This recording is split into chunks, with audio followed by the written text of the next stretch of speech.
Good morning, colleagues. I'm here for the March Common Test, Grade 12 preparation. I hope this presentation will help us to prepare our learners very well for this March test. Where possible and learners are there to watch the presentation, I think it's going to be helpful for them. So in the presentation, I will indicate as to what topics will be assessed. Number 1, number 2, the mark allocations. And if time allows, we'll also look at some few exercises there and there just to give an example as to what to expect. Now, colleagues, as we start, you need to be careful that your grade 12 March test, your grade 12 March test will have the following topics. The first one will be complex numbers. Complex numbers will indicate as to what is it that you must expect under complex numbers. Gradient, average gradient, and then the equation of a tangent to a curve. Equation of a tangent to a curve. Now, all these under calculus will have 25 marks, plus or minus. And then complex numbers will have plus or minus 22 marks. And analytical geometry will have plus or minus 20. And like I indicated, calculus, first principle rules, average gradient, as well as the equation of a tangent, please expect plus or minus 25 marks. And then from there, you'll also have a cubic function. Remember, this is also under calculus. And then this is your cubic function. And cubic function can be sketching. It can be sketching. It can also be interpretation from the drawn sketch.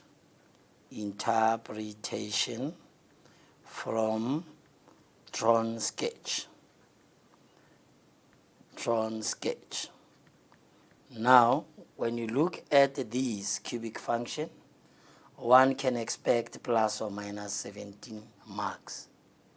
And the last one will be application of calculus. Application of calculus. And under application of calculus, colleagues and learners, I want to be specific to say to you, look at the rates of change. Rates of change. For the sake of not confusing learners, rates of change under application of calculus. And this will be plus or minus 16 marks. And if you look at the paper, the total of the paper will be out of 100, which will therefore mean learners will be writing this paper for 2 hours. This is a 2-hour paper. Total is 100. And here are the topics, like I indicated, complex numbers, plus or minus 22 marks. Analytical geometry, circle from the origin, plus or minus 20 marks. Calculus, where we'll be doing first principle, the rules, average gradient, equation of a tangent to a curve, plus or minus 25 marks. And then the cubic function. And then under cubic function, we are talking about sketching as well as the interpretation from the drawn sketch. Remember, under the cubic function, the graph learners can be asked to draw the cubic function. In some instances, learners will be asked to interpret the drawn sketch graphs, where they find the equations, where they find the y-intercept, the x-intercepts, turning points, and so forth. And then the last one will be the application of calculus. Like I indicated, please pay attention to the rates of change. And then the mark allocation there will be plus or minus 16 marks. Now, colleagues, if you look at complex numbers, learners and colleagues, complex numbers, remember, like we said, as it was taught, complex numbers is a combination of the real and imaginary numbers. But under these complex numbers, learners should be able to simplify the complex numbers. I'll make a simple example on the simplification of complex numbers. Let's say, for instance, you have I to the power of 101. Now, if you have I to the power of 101, learners know that they must first express this I squared. And if this is 2, you multiply by 50. Therefore, you have 2 multiplied by 50, which will give us 100. But this is 101. Therefore, we still need I. In this instance, learners will know that I squared, as indicated in the teaching and learning, during teaching and learning, that this is -1 times I, which will therefore be -I. Now, the simplification of these complex numbers, learners must be able to do them. Not only these ones, remember, you can have Z equals to 3 plus 7I, for instance. Let's call this one Z1, and then we call another one Z2, which is equals to 1 minus I. And learners are expected now to calculate Z1 multiplied by Z2. That is where they need to multiply these two complex numbers, which will therefore be 3 plus 7I into 1 minus I. And as they multiply, 3 times 1 will give us 3. 3 times -I will give us -3I. And 7I times 1 will give us 7I. And 7I times -I will give us -7I squared. And then you check the like terms. You have 3, -7I plus -3I plus 7I, which will give us 4I. And we have -7. Remember, I squared equals to -1. And this will therefore be 3 plus 4I plus 7. And as you add these two like terms, you have 10 plus 4I. This falls under the simplification of complex numbers. Remember, again, we also have instances where we have, say, for instance, 3, let's take the same one, 3 plus 7I divided by 1 minus I, where you simplify this complex number as they are divided, Z1 plus Z2. That simply implies we have Z1 to be equals to this one and Z2 equals to this one. We can expect questions like Z1 divide by Z2. This falls under simplification. We can't be specific as to which one will be asked, but the simplification of complex numbers, please take learners through. Learners, please, as learners, as you were taught by your teachers, go through these activities where you simplify complex numbers, where you do the addition of complex numbers, you also do the multiplication of complex numbers and the division of complex numbers. And in this case, remember, you multiply by the conjugate, which is 1 plus I, and then you do the multiplications thereof, of this expression, which will therefore give us 3 times 1, the same way as you multiplied here, just that you multiply the numerator and also multiply the denominator, which will be 3 times 1 will be 3, 3 times I will give us 3I, and 7I times 1 will give us 7I, and 7I times I will give us plus 7I squared. And then as you multiply this, these are difference of 2 squares, which will give us 1 minus I squared. And therefore you have 3. Remember, this one we simplified here. We can just save time and write it as 10 plus 4I. And this is divided by, I'm sorry we did not, because this one is plus and not minus, which will therefore be 3. And then you have plus 3I plus 7I will give us 10I. And then plus 7 into -1. Remember, I squared equals to -1. And this is divided by 1 minus I squared, again is equals to -1. And then you have now 7 times -1 will give us -7, and 3 minus 7 will give us -4. And this will be plus 10I, and this is divided by 1 plus 1, because -1 times -1 will give us +1, and this is 2. And therefore, let us not forget that if you have A plus B divided by C, this is the same as A divided by C plus B divided by C, because these two terms share the same denominator, which is C. And therefore, this will be the same as A divided by C plus B divided by C. And the same applies here. You have two terms sharing the same denominator, which will therefore mean we'll have negative 4 divided by 2 plus 10I divided by 2. And this will give us negative 2 plus 5I. So please learners, please practice activities where you simplify complex numbers. So this is under the complex numbers. Under what part? Under complex numbers, the simplification of complex numbers. And what else do we have to do under the complex numbers? Remember, we also have under complex numbers the simultaneous equations. The simultaneous equations under complex numbers, I'm sure you have done a lot of these activities. Say, for instance, you have 2x minus 4i equals to 1 minus yi into 2 plus 3i, which I might just make an example here. So that simply implies here you have 2x minus 4i. First, simplify what you have on the right hand side today. This is the multiplication of complex numbers. What do you do here? It falls under the first part that we covered, where you were doing what? The simplification of complex numbers. As you simplify, you have 1 times 2, which will give us 2.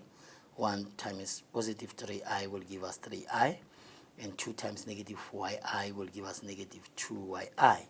And then negative yi times positive 3i will give us negative 3yi squared. So this is the simplification that we have done earlier. Now what you have here, you have 2. These are the like terms. You'll have I.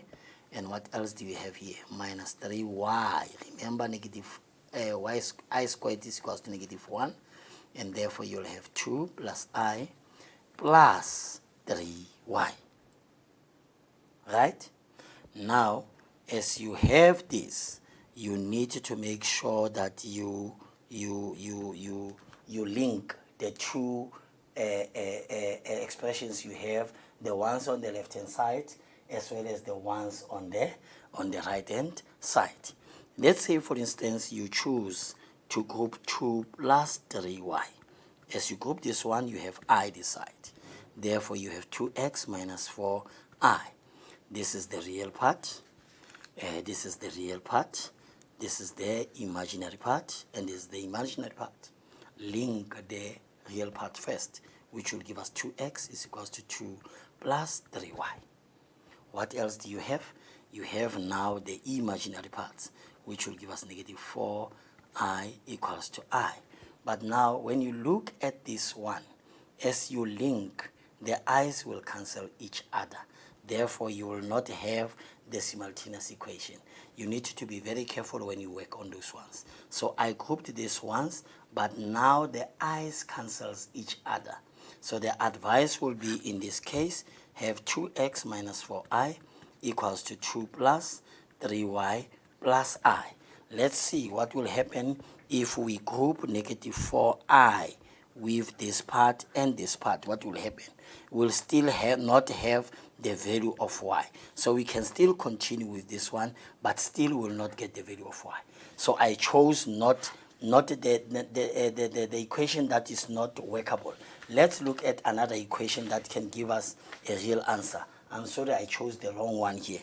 Let's say, for instance, you have x plus 3i, and then you have equals to 1 plus yi equals to 2 minus 3i.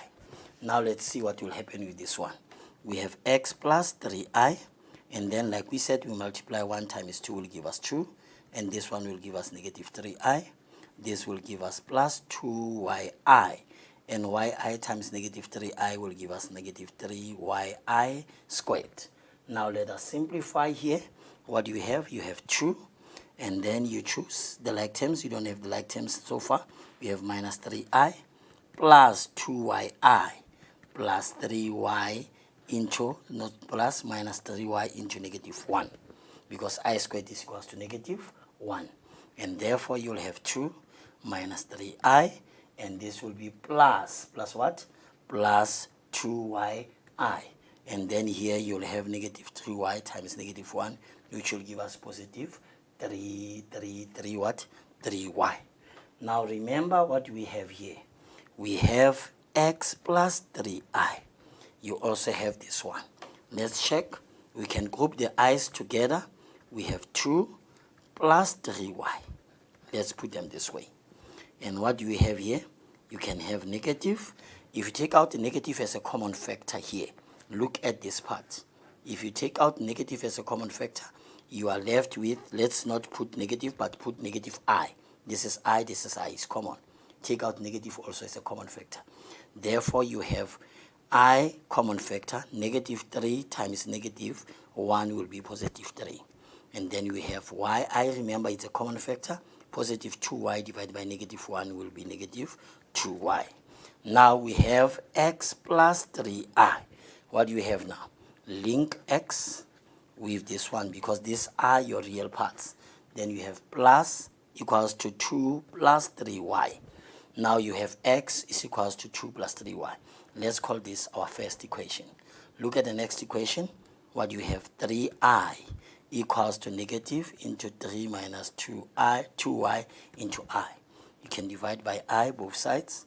I both sides. Therefore, you have 3. You have 3 equals to 2 negative into 3 minus 2y because we divided by y. Now, as you multiply, what do you have? Negative 3 plus 2y. But in the first equation, what did we say? We said x is equals to 2 plus 3y. Therefore, in the place of x, we don't have x here. What do you have here? Negative 3 this side, we have 3 plus 3, which will give us 6. And this is 2y. And as you divide both sides by 2, then y is equals to 3. Now, because we have the value of y to be 3, you go back to equation number 1, where you have x is equals to what? X is equals to 2 plus 3y. But we said y is equals to what? Y is equals to 3. And therefore, 3 times 3 will give us 9, and 9 plus 2 will give us what? 11. This will be the value of x. Please make sure you do a lot of exercises on simultaneous equation of complex numbers. But what is key here is to know how to simplify first. And after you simplify, make sure that you link the real parts with the real parts. And then you link the imaginary parts with the imaginary parts. And then you solve them simultaneously, like you did with the simultaneous equations in grade 11. And the other part that you need to look at is the polar form. The polar form. Remember, under the polar form, what do you have to know? You have to know that there are different forms in which you can write the polar form. The first form that you need to be careful of is z is equals to r into cos theta plus I sine theta. Now, the next one will be z equals to r cis theta. And then the third one being z is equals to r theta. Now, learners, please be careful. When you are asked to write the complex number in polar form, you must look at the instruction. If the instruction says, write your complex number in polar form in this form, there is no way you can write it in this form or this form. Once the instruction says you must write it in this form, therefore your answer is expected to be in this form. Once it says in this form, it can't be this one or this one. It has to be in this form. It must be the value of r cis theta. It must be r cis theta. If it says write it in this form, then this should be the form. Now, if the question says to you, write the complex number in polar form, but it is not indicated in which form, then it means you can choose any of the three. If it is not indicated as to which form as you write your polar form in, then you must choose any of the three. But once it is specific to say in this form, therefore you can't use any other form except the form indicated in the instruction in the question paper. We can make an example. Z is equals to, let's say for instance, you have negative square root of 2 plus square root of, what can we write? Square root of 2i. Let's take this one as an example. So once you have this, then you are asked to write this complex number in polar form. Remember, it's important that you know the argument first. So the value of r, as indicated here, there is a value of r. There is a value of r. There is a value of r. There is no way you can write the polar form without first calculating the value of r, because it is indicated in the form itself. So you must first calculate the value of r. And as calculate the value of r, remember the theorem of Pythagoras, where you use, before we use the theorem of Pythagoras, remember in the Gantt diagram, we have the imaginary parts, we have the real parts here.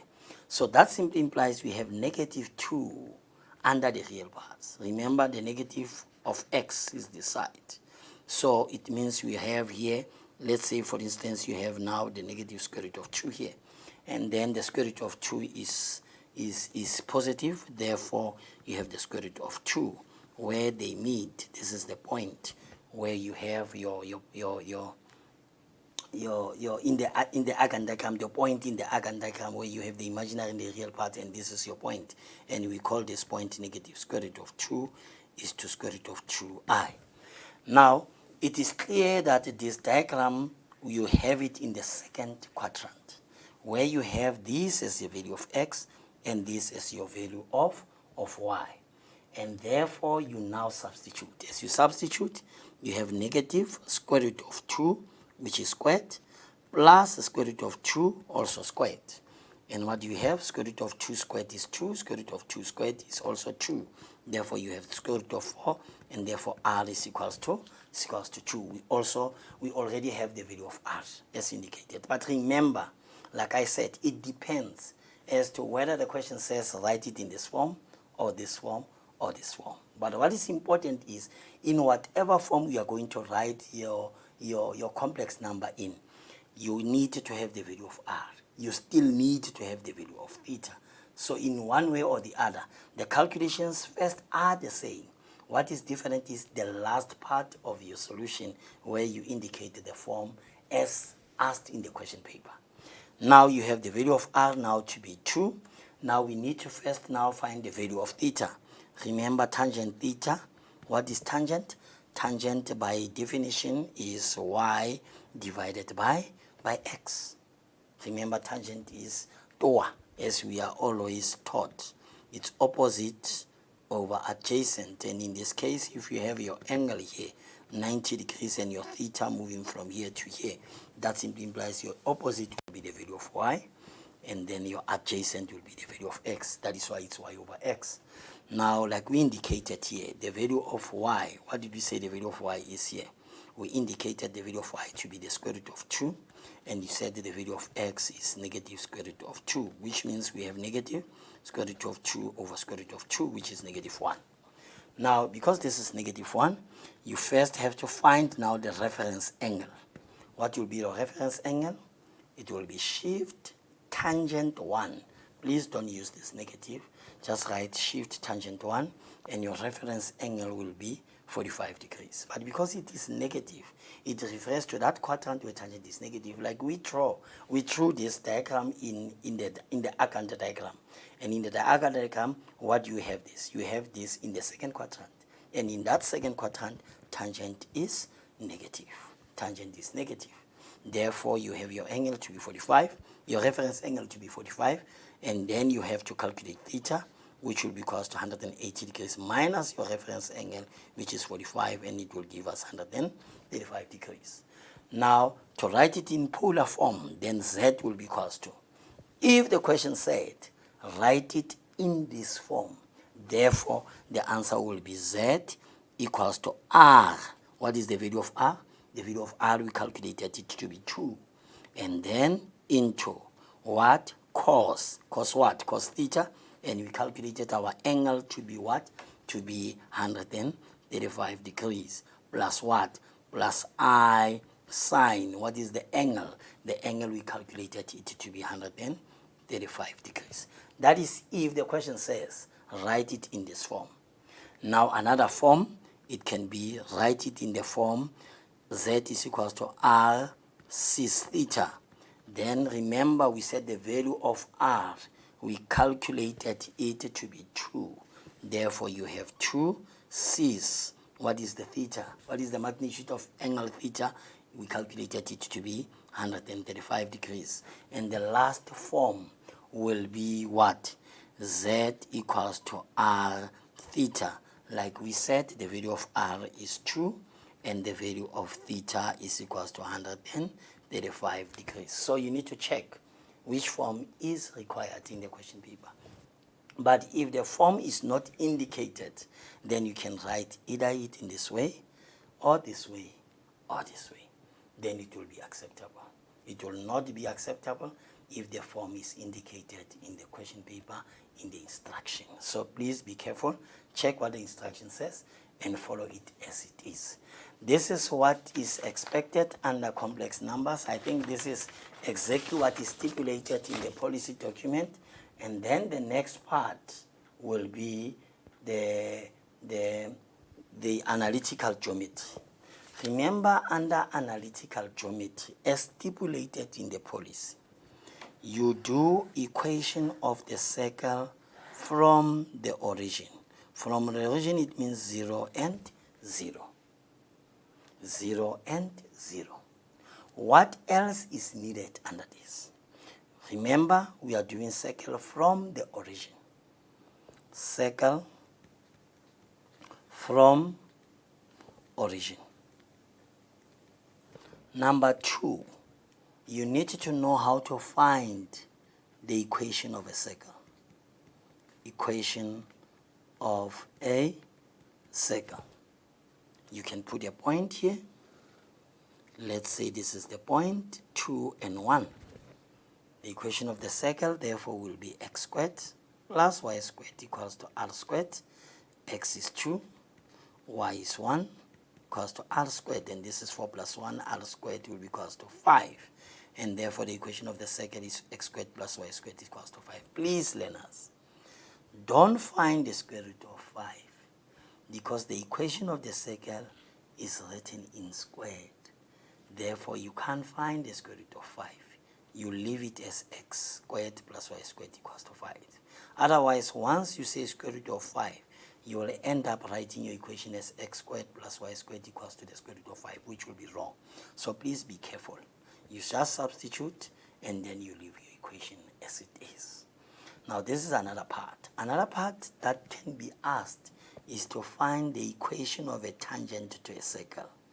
Equation of a tangent to a circle. Equation of a tangent to a circle. Now for the equation of a tangent to the circle, remember a tangent is a line that cuts the circle at one point, but when extended, it does not cut that circle. This is your tangent. For you to find the equation of this tangent, you first have to calculate the gradient of the radius. Remember in Euclid Geometry grade 11, you were taught that the radius is perpendicular to the tangent. Once we say the radius is perpendicular to the tangent, then it means the condition for perpendicular lines applies in terms of finding the equation of a tangent, where we say the gradient of the radius multiplied by the gradient of a tangent equals to -1. Therefore, for you to find the equation of a tangent, you first need to calculate the gradient of that tangent. And how do you find the gradient of a tangent? You first calculate the gradient of the radius. And the gradient of the radius, in this case, remember the gradient of the radius, in this case, it will be 1/2. Now, if the gradient of the tangent of the radius is 1/2, then the gradient of the radius multiplied by the gradient of the tangent equals to -1. We know that the gradient of the radius is half. We don't know the gradient of a tangent, and then this is equals to -1. You're making the gradient of the tangent the subject of the formula. Therefore, you get the gradient of a tangent to be negative 2. Once you have the gradient of a tangent to be negative 2, remember y minus y1 is equals to gradient into x minus x1. What do you have? Where it cuts. That is 2 and 1. Or you can use y is equals to what? mx plus c.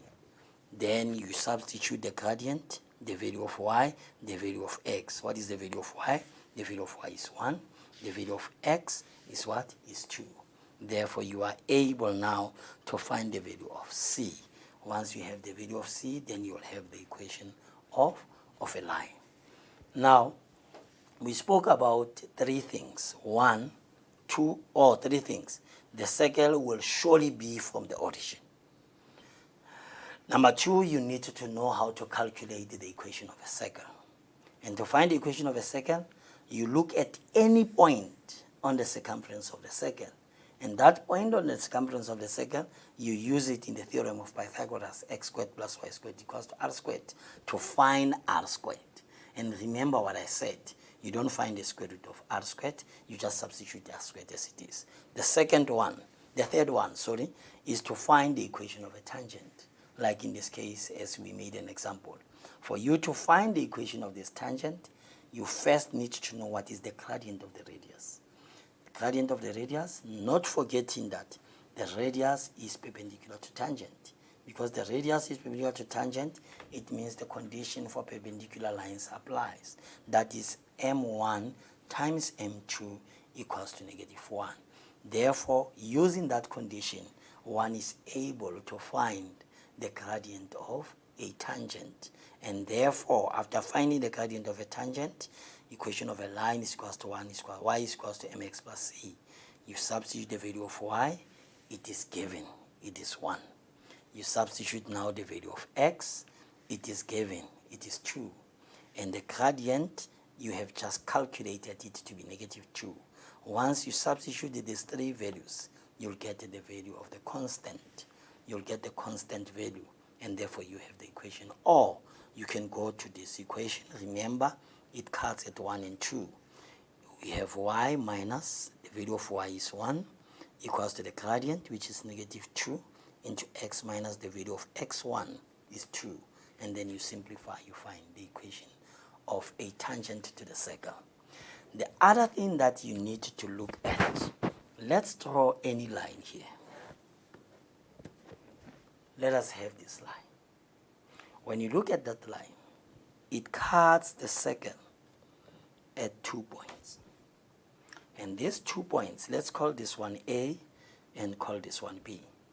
These are what we call the points of intersection. These are called points of intersection. As prescribed in the policy document, learners, you must know how to find the points of intersection of a line and a circle. Let's go back to grade 11. When you go to grade 11 under algebra, equations and inequalities, we have what we call simultaneous equations. Simultaneous equations. What do we do as prescribed in the policy document? You do simultaneous equations where the other equation is linear and the other one is quadratic. You do where the other one is linear and the other one is quadratic. Therefore, this also applies in analytical geometry. Please go through your simultaneous equations of grade 11, where you find the values of x and y simultaneously when you are given 2 equations. Therefore, in this case, you will have the equation of a circle. Maybe you will be given the equation of a line. In case the equation of a line is not given, there might be questions where you are required to calculate the equation of this line. And after calculating this equation of a line, you can see that the circle and the line, they intersect at 2 points, points A and B. So if you are required to calculate the coordinates of A and B, the question refers to the points of intersection. And once it says the point of intersection, it talks about simultaneous equations. The same way as you do simultaneous equations in grade 11 under equations and inequalities, you do the same thing under the circle, analytical geometry circle center from the origin. Please be careful, like I indicated. First, you need to know how to find the equation of a circle. Number 2, how to find the equation of a tangent. And in some instances, the equation of a line that cuts this circle at these 2 points. And what are these 2 points? They are points of intersection. For simple interpretation purpose, what are these points of intersection? How to find these points of intersection of a line and a circle? You use simultaneous equation. Every time you see a line and a circle, and the question asks you to find the points of intersection of the 2, then you must know it refers to simultaneous equations. Please take note of that. That is under analytical geometry. So we spoke about the first topic, which is complex numbers. Number 2, we spoke about analytical geometry, where we talk about the circle from the origin. And the other one under this analytical geometry is an ellipse. Let us not forget an ellipse. An ellipse, x squared over a squared plus y squared over b squared equals to 1. I'm sure your teachers took you through this ellipse. Please, learners, go and revise sketching of an ellipse. Sketching of an ellipse. Sketching of an ellipse. Why do I write sketching in bold? Because it is indicated in the policy document that you must know how to sketch an ellipse. This is the sketching of an ellipse. In case you have not done that as a teacher, please take your learners through the sketching of an ellipse. That will fall under the question under analytical geometry. Now, as we continue, we move quickly to the next topic, which is calculus. Calculus. Like I said, the first part that you need to look at is the first principles. First principles. What is the expectation under the first principle? You differentiate under first principle only linear functions. Only linear functions. Maybe I must write it this way. Only linear functions and nothing else. Only linear functions under first principles. What do we mean linear? F at x is equals to mx plus c. This is linear. We can make an example. F at x is equals to 3 minus 7x. As an example. Plus 7x, for instance. Which will mean you have to find the first principle. And learners, please copy the formula f prime x, the limit when h approaches 0 of f at x plus h minus f at x all over h. It is there in the formula sheet. And please, learners, be aware. Notational error, you will be penalized. That simply implies if this prime is not there, there is a penalty. In case you write f prime x is equals to, and you omit the limit, and you only write this part, it's a notational error. There is a penalty for notational error. To avoid that penalty, make sure that you copy it from the formula sheet, because the formula sheet is there in the question paper. And therefore, I'm sure I'm just reminding you on this because you need to get these marks. Then you have f at x plus h. What does it mean? It means wherever you see x, you are going to put x plus h. Therefore, you have x plus h minus what? F at x. And f at x is what is given, which is 3 plus 7x. And this is all over h. And therefore, you have the limit when h approaches 0 of 3 plus 7x plus 7h, because 7 times x is 7x. 7 times h will give us 7h. You multiply. Please, learners, as you break this bracket, make sure you multiply everything inside the bracket by this negative. As you multiply by negative, you have negative 3. As you multiply by this negative 1, you have negative 7x all over h. The like terms, 3 minus 3 is 0. 7x minus 7x is 0. Therefore, you have the limit. I'm sure, learners, you can see that I'm going down with this limit. I don't leave it somewhere here. You continue writing everything with the limit h approaches 0. And to avoid unnecessary mistake, write f prime x equals to x once, and then you just continue only with this once.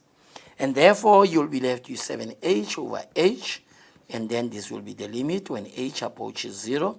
7h divided by h will be 7, and the answer is 7. This is very simple, 3 marks. Practice as many examples as you can. G at x is equals to 10 minus 15x, as many examples. F at x is equals to negative 15x minus 7. Do as many examples as you can, as many activities as you can on the first principle, because this is straightforward. It indicates that we are talking about first principle, linear functions only. Linear, no quadratic, no hyperbola, only linear. Thank you. On the first principle. Now, as we move on, we are still under calculus. Then you are expected now to do the rules. The rules, where you differentiate. Where you differentiate. I mean, it's important to know how to simplify from grade 10. I made an example earlier where I said a plus b divided by c. I made an example, a plus b divided by c. The two terms share the same denominator. That simply implies we have a over c plus b divided by c. These are simplifications done where? Grade 8 and 9. What else do you know? The cubed root of x, which will be equals to x. What is inside is 1. What is outside is 3. It's much easier. You have 1, you get rid of the radical sign. You have the 7th root of x squared. This is what you need to do before you can apply the rules in terms of differentiating. What do we have? I said we have 2 here, and it is divided by what is outside. Then once you are able to simplify, it becomes much easier for you to do what? To differentiate. You have 1 over 2x squared. What do you have as a number here? It's 1 over 2. But because x squared is part of the denominator, we want it to be part of the numerator, this will change its sign and it will be negative 2. So this will only happen if the variable is part of the denominator. Let's say, for instance, you have x squared divided by 2. Now you can see it's 1 here, even though it's not written. Therefore, what do you have? You still have 1 over 2. But what is the difference between these two? This one, the value of x is part of the denominator. And this one, the value of x squared. X squared is part of the numerator. So because it's part of the numerator, it will not change its sign. So go through these activities where you first simplify. For instance, y is equals to the square root of x into x minus 1. What do? You have the square root of x, which will be x. What is this one? Here it is 1. Remember, though it is not written here, it is 2 into x minus 1. We have not yet started with the differentiations. We are concerned now with what? Simplifications before you differentiate. Because before you differentiate, you first have to simplify.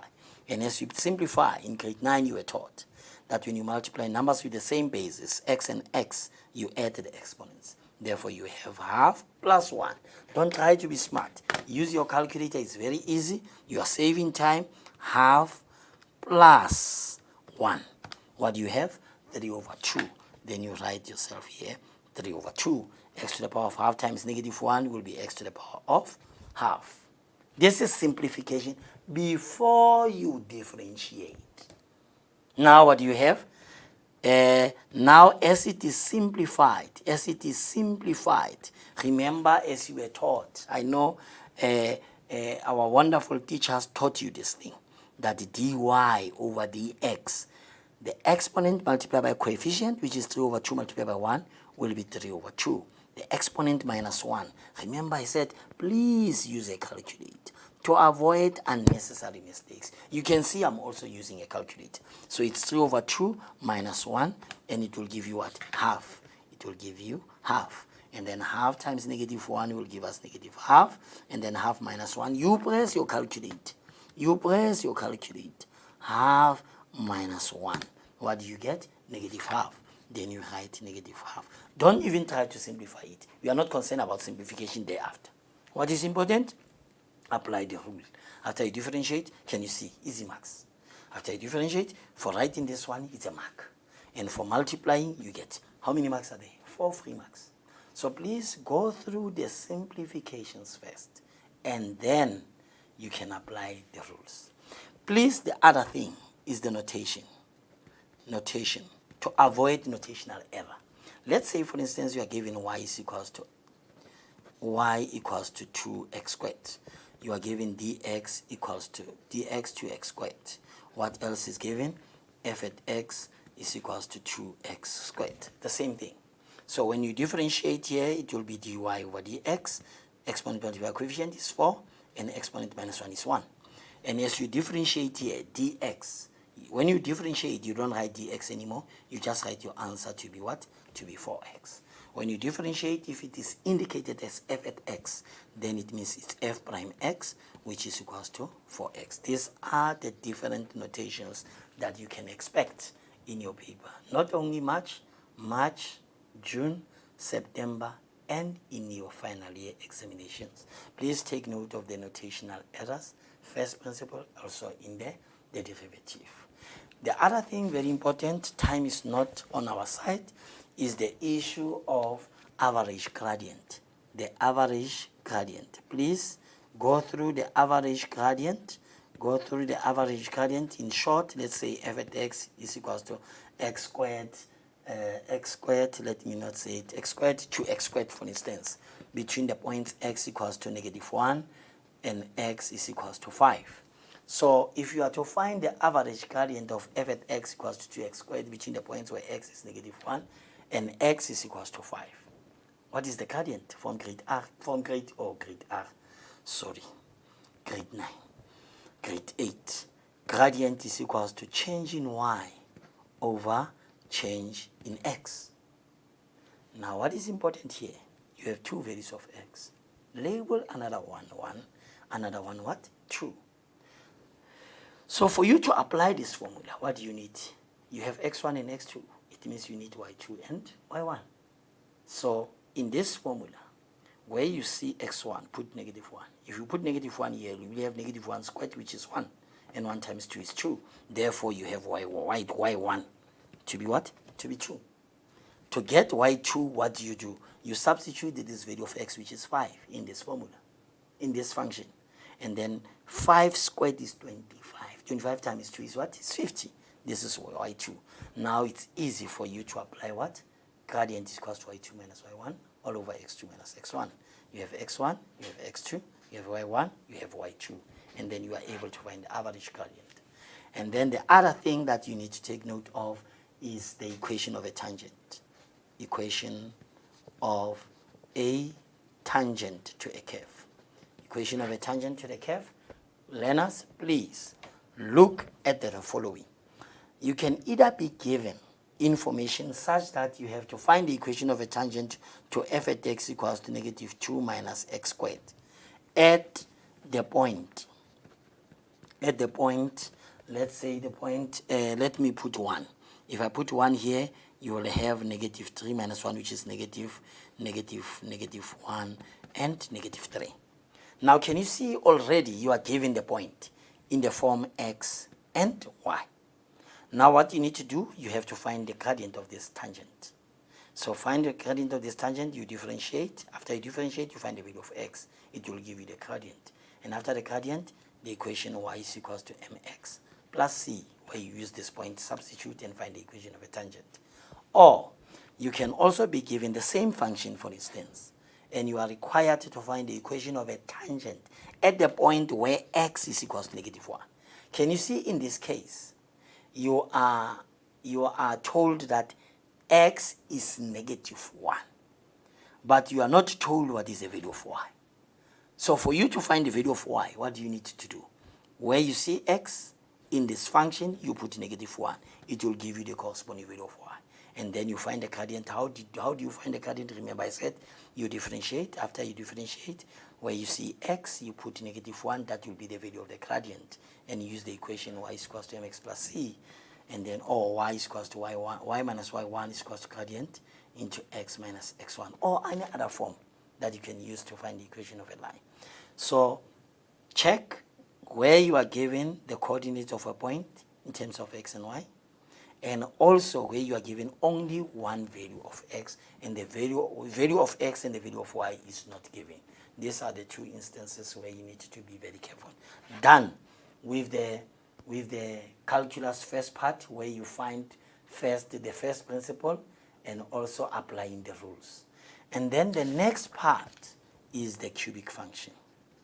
Cubic function. Learners, colleagues, I'm sure you have done cubic function. What is very important is to know what is a factor. What do you mean by a factor?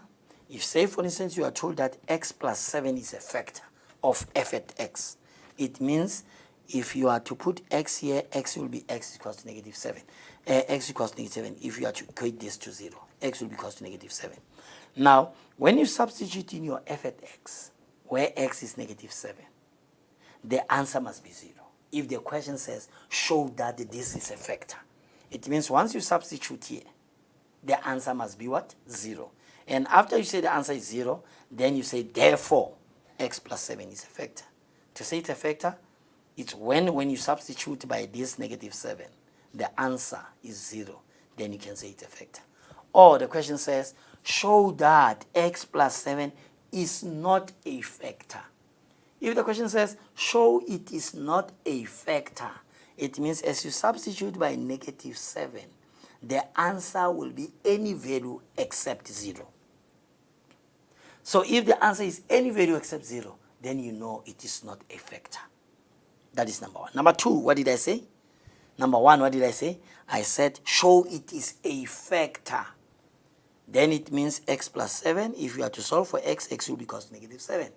When you substitute by -7 in your function, for instance, x cubed, and you find the answer to be 0, I'm just making an example, then it means this x plus 7 is a factor.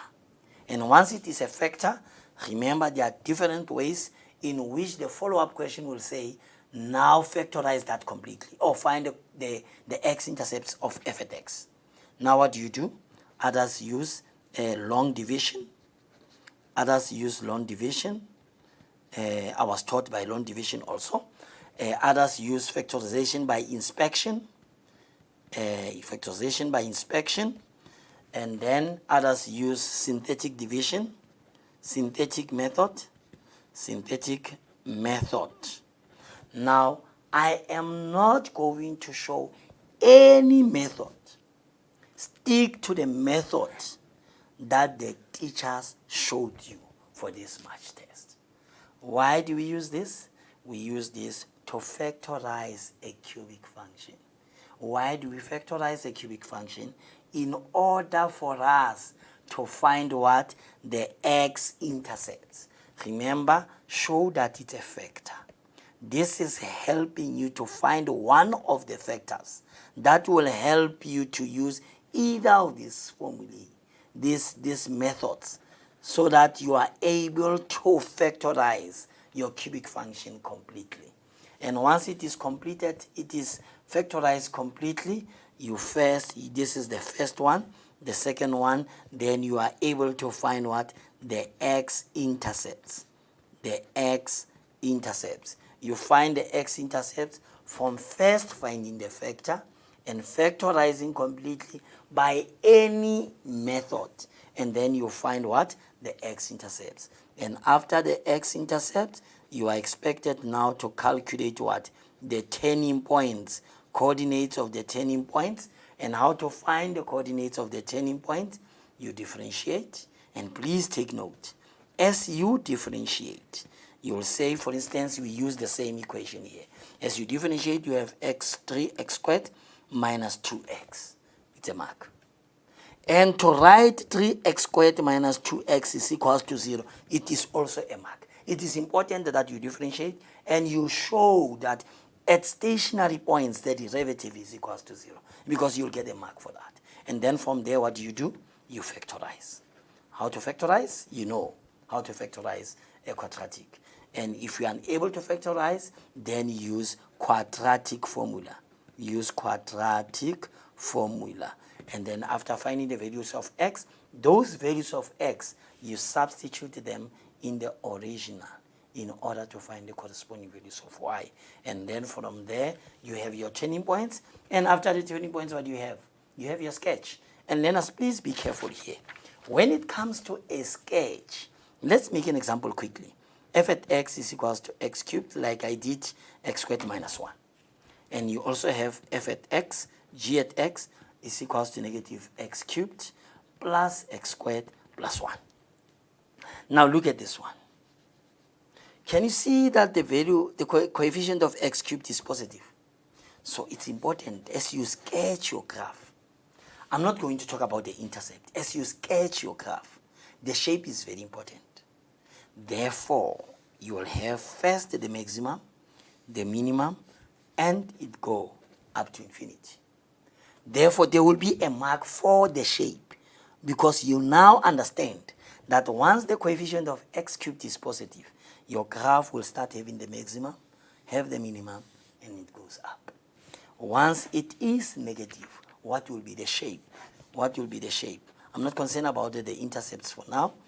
This is negative. It will first have the minimum, then maximum, then go down. So you'll have a mark for understanding the shape. So it's important, don't confuse the shape, because you lose a mark if you show this shape in a function where coefficient of x cubed is positive. Or if you show this shape in a function where coefficient of x cubed is negative. So you need to be very careful. Take that mark where you find the shape. And then that is on the cubic function. Not only that, but again on the cubic function, remember you need to know on your graph where the function is increasing, where it is decreasing. Where the function is increasing and where the function is decreasing. But the other thing very important that you need to look at, increase. It's not always that the examiners will tell us about increase. Sometimes they'll just say f prime x is greater than 0. So once you say f prime x greater than 0, it means that is where the graph is increasing. And then for decreasing, sometimes these examiners, they become so tricky. They say f prime x is less than 0. Once they say f prime x is less than 0, then you must know in a way they are saying the graph is decreasing. You'll be lucky when if they tell you that, if they ask you to find the values of x where the graph is increasing, where the graph is decreasing, then that will be 3 marks, because they are now obvious to indicate where the graph is increasing or where the graph is decreasing. But now if they decide to be tricky, they will say f prime x is greater than 0. Then you know it is increasing. F prime x less than 0, then you know it is decreasing. And the last part is on rates of change. Please go through activities on rates of change. You know the rates of change questions will not be the same. They are different from one year to another. Please just take your revision pack. Look at the questions on rates of change. I'm specific here to say rates of change.